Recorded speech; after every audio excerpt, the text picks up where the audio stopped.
සාමාන්‍ය මිනිස්සු ආදරය යන්නේ අදහස් කරන්නේ ඇත්ත වශයෙන්ම රාගයේ ස්වરૂපයක්. රාගය. මම අද ඉදිරිපත් කරන සාකච්ඡාවට අපිට පිළිතුරු සැපයීමට මෙහි වැඩ සිටිනවා එම ආයතනයේ අධිපති කමඨානාචාර්ය පූජ්‍ය ඇඹිලිපිටිය ආනන්ද ස්වාමීන් වහන්සේ. ඔබ වහන්සේව අපි ගෞරව නමස්කාරව පිළිගන්නවා. ඒ වගේම අපේ මේ සාකච්ඡාව සම්බන්ධයෙන් මනෝවිද්‍යාත්මකව විග්‍රහ කිරීමට අපේ මනෝවිද්‍යා උපදේශක ඒස් බාලසූරිය මහතාත් අප සමග මේකට සම්බන්ධ වෙනවා. එතුමාමත් බොහොම ගෞරවයෙන් අපි පිළිගන්නවා. අප මීට පළමුව සාකච්ඡා කරා යෝන් ප්‍රේමය සම්බන්ධයෙන් එහි මානසික පැත්ත ආදී වශයෙන්. අද මා ඉදිරිපත් කරන්න යන්නේ අප සාකච්ඡා කරන්න යන්නේ ආදරය යනු කුමක්ද? ආදරය කිව්වහම අපිට තියෙන නොඑක ආකාරයෙන් ආදරය ගැන අපි නොඑක කෝණ වලින් බලන විදිහක් තියෙනවා. අපි මිනිස්සු වශයෙන් අපි මිනිස්සුනොත් එක එක ආකාරයට එක එක මානසික මට්ටම් වලින් ඉන්න නිසා නොඑක ආකාරයෙන් ආදරය දිහා බලන විදි තියෙනවා. මෙහිදී මේ සාකච්ඡාවේදී මම පළමු කොටම ප්‍රශ්නය යොමු කරනවා බෞද්ධ ධර්මයට අනුව ආදරය යනු කුමක්ද කියන ප්‍රශ්නය අපේ ස්වාමීන් වහන්සේට. ආදරය යනු කුමක්ද යන්න පිළිබඳව නිර්වචන පුජ්‍යලයන්ගේ ඒ වගේම ආගමික ශාස්ත්‍රවරුන්ගේ විවිධ නිර්වචනය තියෙනවා. සැබෑම ආදරය කියන්නේ කුමක්ද කියන එක. ආදරයේ තිබෙන වර්ගීකරණයන් අනුව සහ පුජ්‍යලයන් සතු තිබෙන ආදරයන් වල තියෙන ස්වභාවය තමයි ඔවුන් ඉදිරිපත් කර තිබෙන්නේ. මේ ආදරය කියන්නේ කුමක්ද කියලා අසුහම ආදරය කියන එක බුදුරජාණන් වහන්සේ නම් පෙන්වා තිබෙනවා හේතුන් නිසා හටගන්න දෙයක්, ඒ වගේම හේතුන් නිසා නැති වෙන දෙයක්. ඒක ආදරයට පමණක් නෙමෙයි ලෝකේ පවතින හැම දහමකටම යෝග්‍ය වන දෙයක් තමයි පවතින දහමක් තමයි පින්නතුනේ හේතුන් නිසා හටගන්නවා, හේතුන් නිසා වෙනසෙනවා, නැති වෙනවා කියන එක. නූතනයේ සිටින විද්වතුන් එහෙම පැහැදිලි කරනවා ආදරය කියන්නේ සැබෑම ආදරය කියන්නේ පරිත්‍යාගයක් කියලා. ඒක පරිත්‍යාගශීලී අදහසකින් යුක්තව කටයුතු කරන්න ඕන. ඒක ලබා ගන්න, හඹා යන්න, පලිගන්න, වෛර කරන්න, මත්තට වෛර කරන්න එහෙම සාධක හිතවල තියාගන්නේ නැතුව ඊටාම සුන්දර අහිංසක බෝසත් සිතුවිල්ලක් හැටියට කියලා සමහර විද්වතුන් විග්‍රහ කරලා තියෙනවා, පෙන්වා දීලා තියෙනවා. ඉතින් ඒ ආදරය කියන්නේ පරිත්‍යාගයක් කියන න්‍යායෙන් යම්කිසි කෙනෙක් ආදරය කරනවා නම් ඒක ගොඩාක් වටිනවා. අර එසේ නැතුව ආදරය කියන්නේ ආක්‍රමණශීලීත්වයක් කියලා කටයුතු කරනවා නම් ඒ ආදරය කියන වචනයෙහි යොදාගත්තට එහි ආදරයක් නොමැති බව අපි පැහැදිලි කරගන්නට ඕන. ඒ නිසා අපි ආදරය කියන්නේ දහමට අනුව නම් හේතුන් නිසා හටගන්න, හේතුන් නිසාම නැති වෙන දහමක් කියලා අපි මේ ආරම්භයේදීම සිහිපත් කරන්න කැමතියි. එම ප්‍රශ්නයම අපේ බාලසූරිය මහතාට ඉදිරිපත් කරගන්න කැමතියි. මොකද ආදරය සම්බන්ධයෙන් ආදරය කියන කාරණාව මුල් කරගෙන මනුෂ්‍ය අතර නොයෙක් ගැටුමුත් ඇති වෙනවා. දැන් ස්වාමින් වහන්සේ ඉදිරිපත් කළා වගේ පරිත්‍යාගයක් ඒ වගේ දේවලුත් අප අතර ඇසුරු වෙනවා. නමුත් ඒ වගේම ගැටුම්කාරී අවස්ථාත් මේ ආදරය කියන කාරණාව නිසා ඇති වෙනවා. මේ සම්බන්ධයෙන් අපි මනෝවිද්‍යාත්මකව යම්කිසි අපිට උදව් කළ ගත හැකි කාරණයක් තියෙනවද කියලා අපි අපේ බාලසූරිය මහතාගෙන් විමසා බලමු. ඔව්, ඔබ අහන්නේ ආදරය කියන්නේ කුමක්ද කියලා. අපි ස්වාමීන් වහන්සේත් කියපු විදිහට ආදරය දිහා නොයෙක් දෘෂ්ටි කෝණ වලින් බලන්න පුළුවන්. විවිධ දෘෂ්ටි කෝණ තියෙනවා. නමුත් මේ සාමාන්‍ය මිනිසු ආදරය කියන්නේ මොකක්ද කියලා අදහස් කරන්නේ, සාමාන්‍ය මිනිසු ආදරය යන්නේ අදහස් කරන්නේ ඇත්ත වශයෙන්ම රාගයේ ස්වરૂපයක්. රාගය කියන්නේ ඇලීම. ඒ ඇලීම එහෙම නැත්නම් රාගය කියන්නේ කාමය. කාමයේ මූලික අරමුණ තමයි සුඛ විහරණයට ඇති ලෝභකම. එතකොට සාමාන්‍ය මිනිස්සු ආදරය කියලා කියන්නේ ඔය ආදරය සඳහා පෙළඹෙන්නේ රාගය නිසා. පැහැදිලිද? දැන් ළමා කාලේ රාගය ඇති වෙනවා අඩුයි රාගය ඇති වෙන්නේ නැහැ. අර වර්ධන අවධියේදී අර නවයෝන් වියට පැමිණීම සමග අර ශරීරයේ යම් යම් ලිංගික හෝමෝන ක්‍රියාකාරීත්වය ආරම්භ වීම නිසා අමුතු අන්‍යෝන්‍ය කෙරෙහි ස්ත්‍රියන්ට පුරුෂයන් කෙරෙහි පුරුෂයන්ට ස්ත්‍රීන් කෙරෙහි ආකර්ෂණයක් ඇති වෙනවා. එතකොට අන්න රාගය කියන දේ පහළ වෙනවා. දැන් මේ රාගය කියන්නේ අපි දැන් මේ රාගය කියනකොට මේක හෙලා දැකිය යුතු මහා පාප කර්මයක් සසරෙන් එගොඩ වෙන්න බෑ රාගයේ තියෙනවා නම් ඒ පැත්ත අයින් කරලා ස්වභාවිකව රාගය ඇති වෙනවා මිනිස්යා තුළ. දැන් කවුරු හරි කියනවා නම් මට එහෙම රාගය නැහැ කියලා අන්තිම කුහකෙක් එහෙම කියන්නේ. මනුෂ්‍ය ස්වභාවය. දැන් මේ ඇති වුණ ආදරය හොඳ හෝ නරක නෙවෙයි. ඒක ජීව විද්‍යාත්මක දෙයක්. දැන් ස්වභාව ධර්මය මේ රාගය පාවිච්චි කරන්නේ දරු පවුලක් එකතු කරන්න සහ පවත්වාගෙන යන්න. ඒ සඳහා ස්ත්‍රී පුරුෂයන් එකතු කරන්න ඕනේ. ඔවුන් එකට බැඳී සිටින්නට ඕනේ. ඔවුන් ඊළඟට කෙනෙකා කෙරෙහි සන්තුෂ්ත වෙමින් පෞල් ජීවිතයක් පවත්වාගෙන යන්න ඕනේ. පෞල් ජීවිතයේදී දරුවන් හදන්න ඕනේ. දරුවන් ලොකු මහත් කරලා දරුවන් විසිර යනවා. එතකොට පවුල නැති වෙලා යනවා. පවුල අවසන් වෙනවා. එතකොට රාගය ප්‍රකාශ කරන එක ආකාරයක් තමයි ප්‍රේමයක් ඇති කරගෙන විවාහ වෙලා දරු පවුලක් හදලා ඒ දරු පවුල ලොකු මහත් කරලා සමාජයට මුදා හැරියාම අන්න රාගය කියන දේ ප්‍රකාශ වුණා. නේද? ස්වාමීන් අපේ පූජකවරුන් සමහර ආගම්වල විවාහ වෙන්නේ නැහනේ. එතකොට මොකද ආදරේ රාගයට කරන්නේ? රාගය කියන ගැටලු කොහොමද විසඳන්නේ? ඒදී කරන්න පුළුවන් දේ තමයි දැන් අර පෘථග්ජන මිනිහා රාගය යොමු කරේ ස්ත්‍රී පුරුෂ සම්බන්ධතාවක් ඇති කරගෙන ඒකේ ආස්වාදයේ විඳින්නනේ. දැන් අර අපේ භික්ෂුන් වහන්සේලා පැවිදි උතුමන් ඒ රාගය කියන දේ කොයි පැත්තටද හරවන්න ඕන කියලායි බලන්නේ. මම මේ සාකච්ඡා කරන්නේ. ඒක හරවන්න ඕනේ සමාජයේ සුභසිද්ධිය සඳහා. තමා තුළ ඇතිවන රාගය සමාජයේ සුභසිද්ධිය සඳහා යොදා ගන්න. කොහොමද? දැන් අපි දන්න හුඟක් ස්වාමීන් වහන්සේලා ඒ වගේම වෙනත් ආගම්වල පූජක පක්ෂය සමාජ සේවය සඳහා ජීවිතය කැප කරනවා. ඔවුන් විවාහ වුණේ නැහැ. ඔවුන්ට තමන්ට කියලා දරු පවුලක් රකින්න ඕන. ඔවුන්ගේ දරු පවුල මුළු මිනිස් සංගතියම. එතකොට ඔවුන් සමාජයට බැහැලා සමාජයේ අසාධාරණකම් දුරු කරන්න, අධාර්මිකකම නැති කරන්න, වඩා ධර්මිෂ සමාජයක් හදන්න, මිනිසුන්ගේ ගුණ යාපත් කරන්න සමාජයට බැහැලා වැඩ කරනවා. එතකොට අර පෘථග්ජන මිනිහා දරු පවුලක් තුලින් ප්‍රකාශ කරන්නේ ශක්තියම තමයි අපේ පැවිදි උතුමන්ලා සමාජ සේවය සඳහා මිනිසුන්ට දයාවෙන් අනුකම්පාවෙන් කටයුතු කරන්නේ. ඒක ක්‍රමයක්. අනිත් ක්‍රමේ තමයි මේ රාගය කියන ශක්තිය යොදා ගන්නට ඕනේ ආධ්‍යාත්මික වෙනසක් තමා තුළ ඇති කරගන්න. මොකද අධ්‍යාත්මය දැන් අපි දන්න ලෞකික ජීවිතය කියලා එකක් තියෙනවා ආධ්‍යාත්මික ජීවිතය කියලා එකක් තියෙනවා. මේ ලෞකික ජීවිතයෙන් ආධ්‍යාත්මික ජීවිතයට එන්න ලොකු ශක්තියක් ඕනේ. ඒක අලස කෙනෙකුට ලෞකිකව කකා බිබී ඉඳලා මේ ආධ්‍යාත්මික ලෝකයට එන්න බෑ. විශාල ශක්තියක් එකට යොමු කරන්න ඕනේ. ඒ ශක්තිය ගන්නේ අන්නර රාගය කියන එකෙන්. දැන් දරු පවුලකට ඒ ශක්තිය යොමු කරපු එක්කෙනාට එච්චර ශක්තියක් නැහැ ආධ්‍යාත්මික පැත්තට යොමු වෙන්න. මොකද එයාගේ ශක්තිය වැය වෙනවා. පවුලේ නඩත්තුව සඳහා, පවුලේ ප්‍රශ්න සඳහා. දැන් තවුසෙකුට මුනිවරයෙකුට ඒ ශක්තිය ඉතුරුයි. එතකොට ඒ ශක්තිය පාවිච්චි කරනවා මනස උත්කර්ෂණය කරන්න, මනස ඉහළට යන්න. දැන් ඔබ අහලා තියෙනවා අධිගමය කියන වචනය.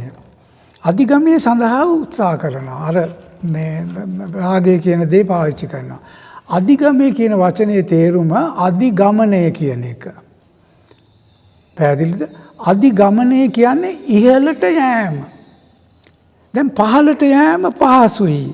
ඉහළට යෑම අමාරුයි.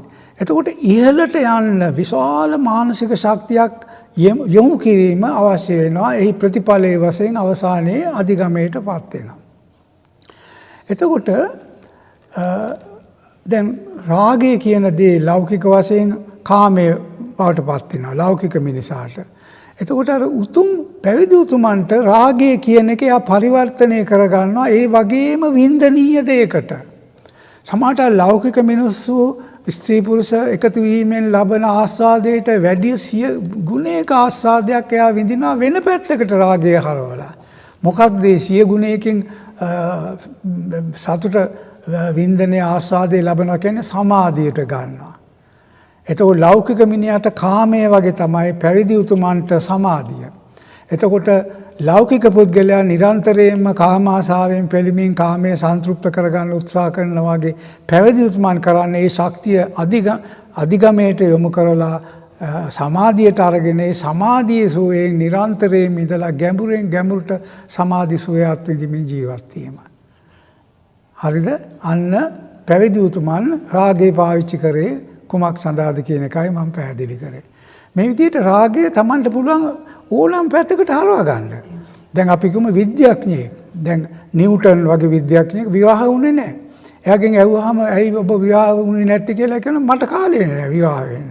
මොකද එයා සම්පූර්ණ විද්‍යාව සඳහා රසායනාගාරවල තමයි වැඩ කරේ. එතකොට විද්‍යාඥයෝ විද්‍යාව ගවේෂණය සඳහා තමා තුළ ඇතිවෙන අර ඒ රාගය කියලා කියන්නේ ඒ රාගය පාවිච්චි කරනවා. එතකොට කලාකරුවෙක් නර්තනය සංගීතය නිර්මාණ කරන්න පාවිච්චි කරනවා. එතකොට මේක ඕනෑම අතකට හරව ගන්න පුළුවන් ආවේගයක් තමයි මේ රාගය කියන දේ. එතකොට දැන් ආදරේ රාගයයි එකද? ආදරේ රාගයයි එකයි. ඒ දෙකේ සම්බන්ධතාවයක් තියෙනවද? හොඳ ප්‍රශ්නයක් නේ. දැන් රාගය තුල ආදරේ නැහැ. රාගය තුල තියෙන්නේ තමාගේ තෘප්තිය සඳහා ක්‍රියා කිරීම. පැහැදිලිද? රාගය ආත්මාර්ථකාමී.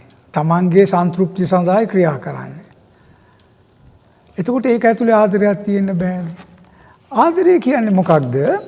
ආදරය කියන්නේ මුළු විශ්වයටම ව්‍යාප්ත වූ මහා කරුණාව, දයාව, මෛත්‍රිය. දැන් අත් වශයෙන්ම දැන් මේ අර අපි මේ අදහස් කරන ආදරයට බුදුදහම කියන්නේ ස්වාමීන් වහන්සේ මෛත්‍රිය කියලා. සියලුම ලෝක සත්‍යයේ හිතසුව සඳහා තියෙන හිතට තමයි මෛත්‍රිය කියලා කියන්නේ. එතකොට මෛත්‍රිය කියන දේ තුලින් මේ ආදරය දැන් අපි කතා කරේ ආදරයයි රාගයේ වෙනස මොකක්ද කියලා. අපි කියමු ආදරය කියන්නේ මෛත්‍රිය කියලා. පිරිසිදු ආදරය. රාගය කියන්නේ ආත්මාර්ථකාමී වින්දනය කියමුකෝ. ඒකත් අවශ්‍යයි. අපි ඒක එපා කියනව නෙවෙයි. ආදරය තුලයි රාගය තියෙන්නට ඕනේ. තේරුණාද? මොකක්ද එකෙන් අදහස් වෙන්නේ? ආදරය තුල රාගය තියෙන්නට ඕනේ. ඒ කියන්නේ වැදගත්ම දේ ආදරය. ඒකේ පොඩි කොටසක් හැටියට අපි කියමු ස්ත්‍රියක් හා පුරුෂයෙක් එකට ජීවත් වෙනවා නම් එතන රාගය තියෙනවා. නමුත් දැන් මේක මොකද ඔවුන්ගේ ඔවුන් ඉහළින් තියෙන ආදරය. ඒක ආදරයෙන් තොරව රාගයට ගියොත් එහෙම රාගයේ තනිකර තිරස්චීනයි. තේරුණා නේද? එතකොට අද අපි ලෝකේ දකින්නේ ආදරයෙන් තොර රාගය. එතකොට අනිකා තමාගේ අතකොළුවක් විදිහට පාවිච්චි කරනවා. අනිකාට මිනිසෙක් හැටියට ජීවත් වෙන්න ඉඩ දෙන්නේ නැහැ. තමාගේ අතකොළුවක් ලෙස තමාගේ භාර්යාව හෝ පුරුෂයා සිටින්නට ඕනේ. එතකොට අපේ මේ රාගය කියමුකෝ අපි එකට ඉන්න එක ඒක ලස්සන වෙනවා ආදරය කියන දේත් එකට එකතු කරගත්තාම.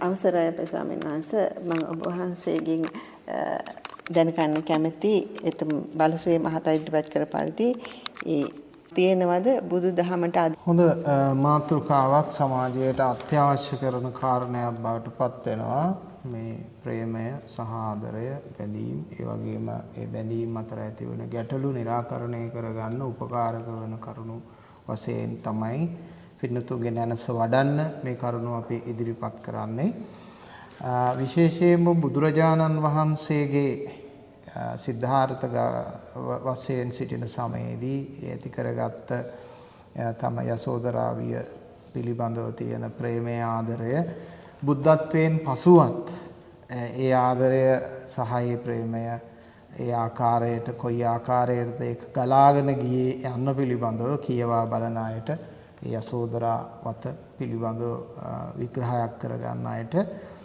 හොඳ ආදරයක් බිරිඳක් හැටියට පවත්වා ගන්න කොහොමද කියන එක එහෙම නැත්නම් ආදරණීය කෙනෙක් හැටියට පවත්වා ගන්න කොහොමද කියන එකට හොඳ උදාහරණ හොඳ ධර්ම කරුණු ඒ ඔස්සේ ඔබට ලබා ගන්න පුළුවන්. ඒ වගේම සිද්ධාර්ථ ගෞතම බුදුරජාණන් වහන්සේගේ ඒ තිබුණු ආදරය සහ ප්‍රේමයේ බැඳීමත් කොයි වගේ ස්වરૂප ලක්ෂණයකින් පැවතුනාද යන්න පිළිබඳවත් තමන්ට දැනගන්න පුළුවන් ඒ බුදුරජාණන් වහන්සේ අනුගමනය කරපු පිළිවෙත් එහෙම. විශේෂිත කාරණය තමයි බුද්ධත්වයේ ලබාගෙන රජමාලිගාවට වැඩිය මොහොතෙත් තම යසෝදරාවියගේ දුකට අහුම්කම් දුන්නා. ඇයගේ ආදරය, ඇයගේ කනස්සල්ල, ඇයගේ තිබුණු සංවේදීතා සියල්ලම ඇයට ප්‍රකාශ කරන්න. එයාට හැඬන්න, hina වෙන්න ඕනම දෙයකට අවසර ලබා දීලා ඇයගේ හිත සංසිඳවන්න කටයුතු කළා. ඒ නිසා මේ නිර්වාණයක්වත් බුද්ධත්වයක්වත් මේ ලෝකේ ආදරයෙන් තොරව නැහැ කියලා තමයි ඒකෙන් අපිට පැහැදිලි වන්නේ. ඒ අරිහත්ත්වය ඇතුළත තියෙන්නේ ආදරයේම විශිෂ්ටත්වයක් කියලා අපිට පැහැදිලි කරන්න පුළුවන්කම තියෙනවා. මේ ආදරය කියලා කියන්නේ මේ ගුණාත්මක භාවය. දැන් අපි ජලය ගත්තාම ජලයේ තියෙනවා කුණු ජලය. ඒ වගේම මඩ බොර දිය ජලය තියෙනවා. ඒ වගේම නිල් කැටේට පැහැදිලි විනිවිද පේන ජලය තියෙනවා. ආදරයත් ඔය වගේ කියලා අපිට කියන්න පුළුවන්.